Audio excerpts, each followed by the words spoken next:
Hi there guys, and welcome back to the channel. Today you're joining me, it's a beautiful sunny day and I'm in a 2017 Land Rover Discovery HSE. A lot of people would presume to call it the Discovery 5, myself included, because it only seems natural. It goes, Discovery 2, 3, 4, then this one, which ordinarily would be the 5, but they haven't called it the 5, they've just called it the Discovery.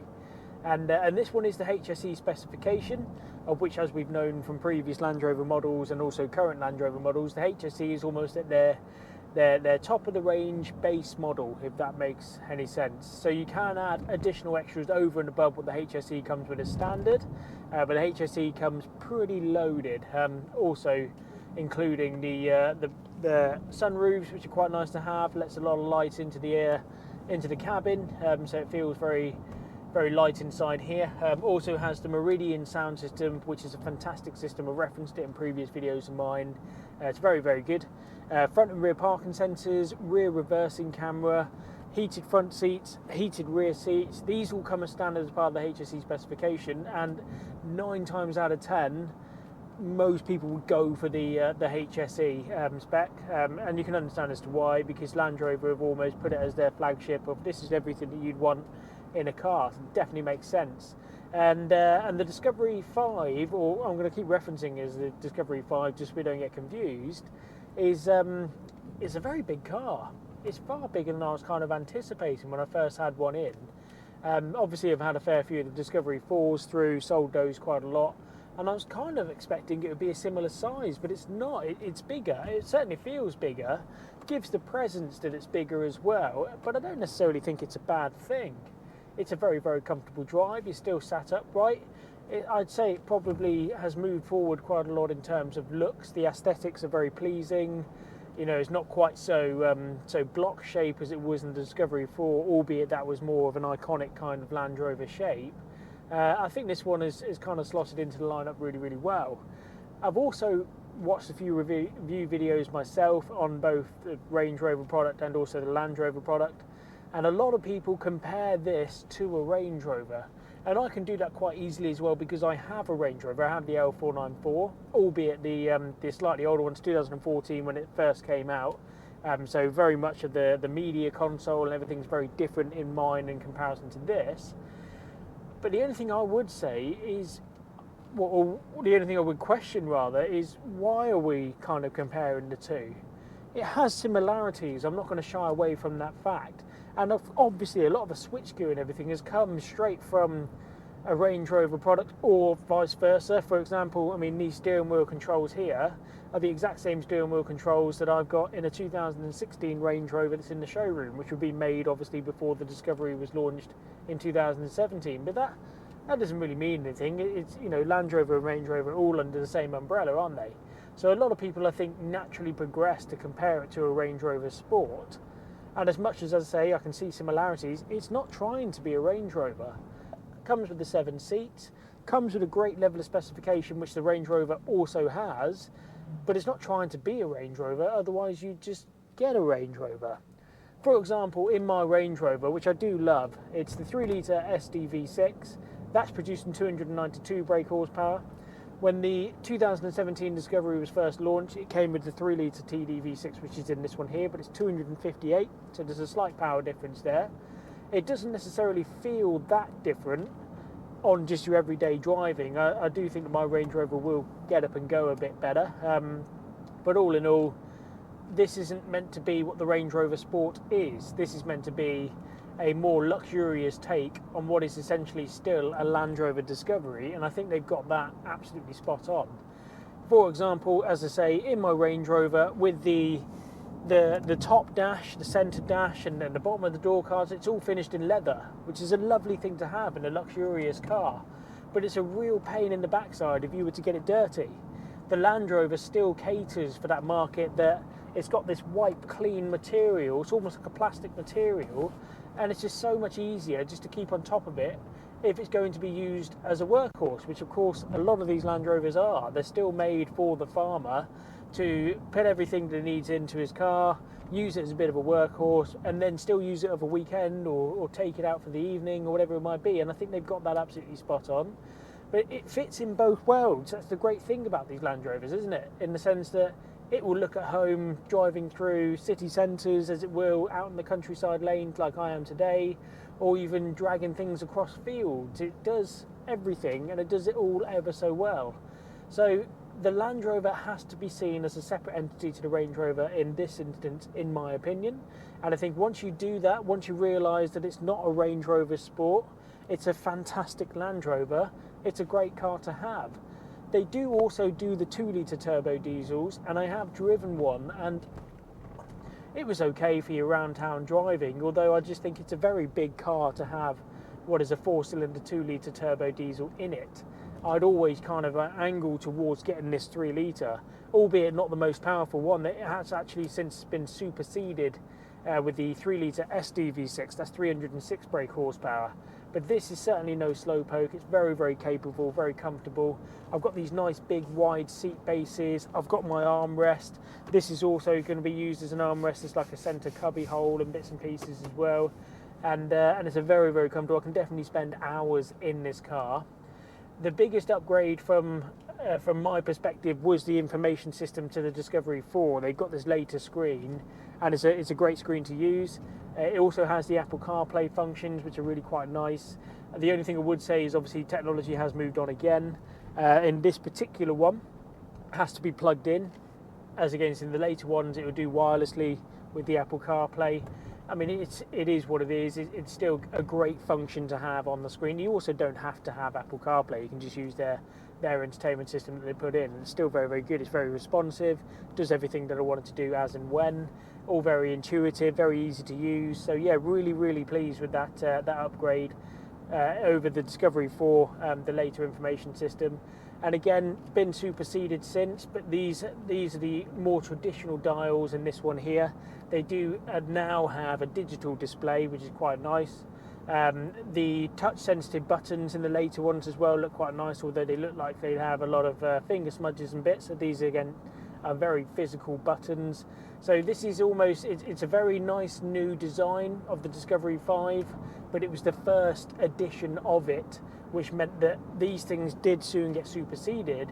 But I don't think that's necessarily a deal breaker for me, because they are still very functional, they are still very good, and you can do this with all your gloves on, which I always thought was one of Range Rover and Land Rover's big things, certainly in their earlier models.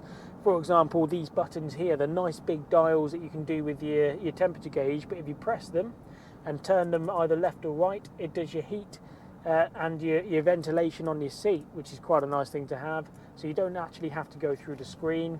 One of those small gimmicky things, but it does make a difference. I do tend to find myself doing the button way rather than pressing the seats and going through on that there. The aesthetics inside are very, very pleasing as well. As much as none of this is real leather, as I say, it's more of a wipe clean material, it's still very comfortable, very soft and nice to put your arm onto. It's also got this lovely wood into the dash and into the door cards. It's not overbearing either. There's only small slithers of it, and I really quite like that, because sometimes you get into some cars and the whole of the dash is all wood, and sometimes, depending on what the wood is, it can be a bit overbearing. But I think this is a nice subtle finish. It's got the piano black around the gear selectors and your terrain response, and across the dials, across the vents and everything, which is a nice finish. The brushed aluminium, there's enough contrast going on, but it's not too much. It makes for a very pleasant place to be, that's for sure. Visibility is great. I've got a massive windscreen, nice big wing mirrors that do your blind spot assist and the anti-dazzle. Big mirrors, big windows themselves. The only thing I would say is your visibility isn't great when you're looking in your rear view mirror, especially if you've got all 7 seats up. So I'm looking through now and I can see the middle headrest is blocking quite a lot of my view out the rear view mirror.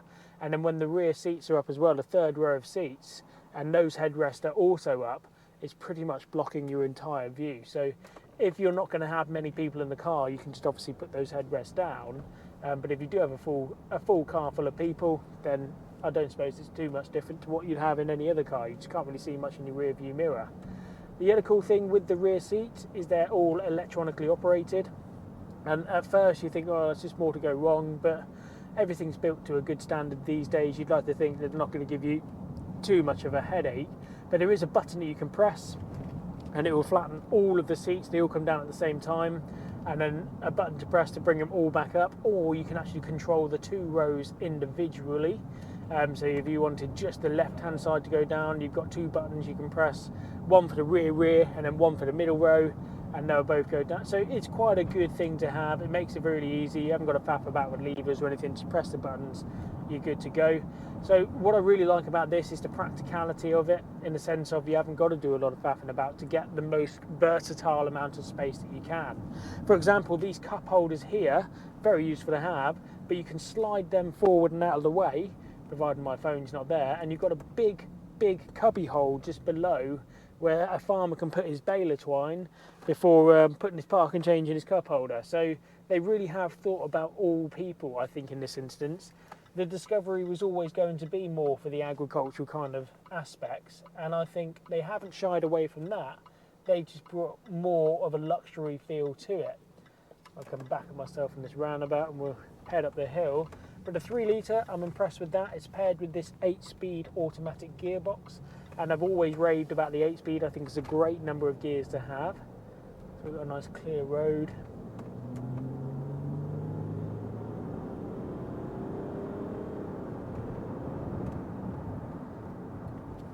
It's okay. I mean, considering it is quite a big vehicle, it's definitely bigger than Discovery 4. I'd say it was bigger than my Range Rover, the L494. I wouldn't say it was as big as the L405, just to give some kind of reference to how big it is. But you have to allow, obviously, that it is 7 full-size seats. They've got real good comfort across all of them, which, again, you need that space for. You sit nice and high. It's a very, very comfortable ride. I've got the 20-inch alloys on this particular one here, so it does have a nice thick sidewall, which I'm sure will contribute to it. I've seen some out there that have the 22s and bits like that. I imagine that's a slightly firmer ride. Not horrendous by any means, but the 20s do allow for that soft drive. But yeah, I mean, that 258 brake, it's not the quickest thing in the world. I'm not going to sugarcoat it, but it really is capable for what you want when you buy an SUV car, because at the end of the day, that's what this is. So yeah, it has a huge amount of benefits to it. I really like the Land Rover brand, so you'll probably find I'm really quite biased. Is there a con to it? I suppose the con would be that when you have the 7 seats, your visibility is not quite so good. But other than that, I really quite like it. It actually has been a toss-up in my mind as to whether I replace my L494 with this. And the reasoning being is I love my L494. It does everything I want it to do. It is more powerful than this, but they'll still both tow the 3.5 ton, and I'm sure that this will do it just as capable as my Range Rover. But it does have the later features. This screen is quite nice. It's a more high definition screen. The Apple CarPlay is quite useful to have, especially if you're in the car a lot, which I am. And yeah, I think it's really quite nice.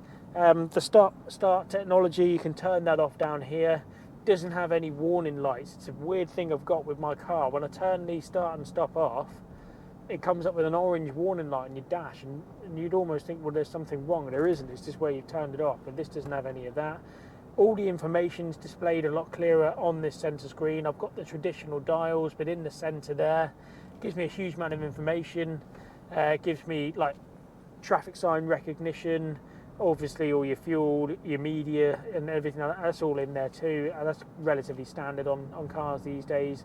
I just think it all comes together really quite nicely. Also has this little compartment in here which you can use to store stuff. It does have a CD player, which a few cars of this era don't, so it does have a CD player, but it just has storage everywhere. You've got the twin glove compartments as well, nice deep door pockets on here. As I say, that cubby hole in there is quite good. This one's got the refrigerated centre compartment in here, so you can keep your water nice and cold, or your chocolate or anything like that. Plenty of room in the rear. I've sat in all 7 of the seats just to try and get a feel of the space. I think it's a really nice car. It's a big, heavy car, of which when you're driving through lanes and bits and pieces, you do notice the size of it. But it's certainly not unimaginable. I mean, I'm following the Discovery 4 now, and I still think that's a lovely looking car.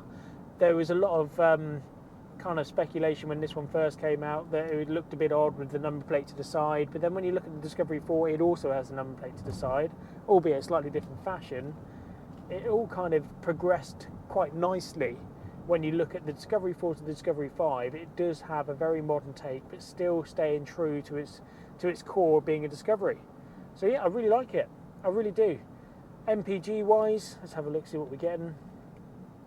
On my country roads that I've been driving, I've been getting 32.5, which again, for the size of vehicle, you can't really grumble at. You don't buy these type of vehicles purely for economy. Economy always helps, of course it does, but you buy it for the practicality, and of course you can buy it for the features and everything that it has.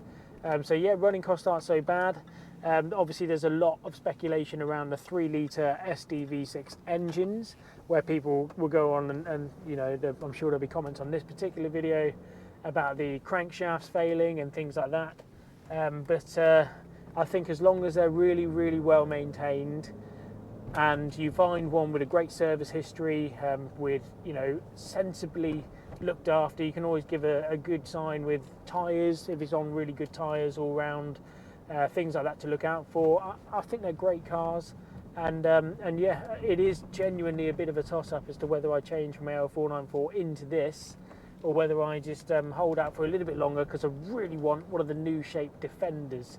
Let me know what you think I should do.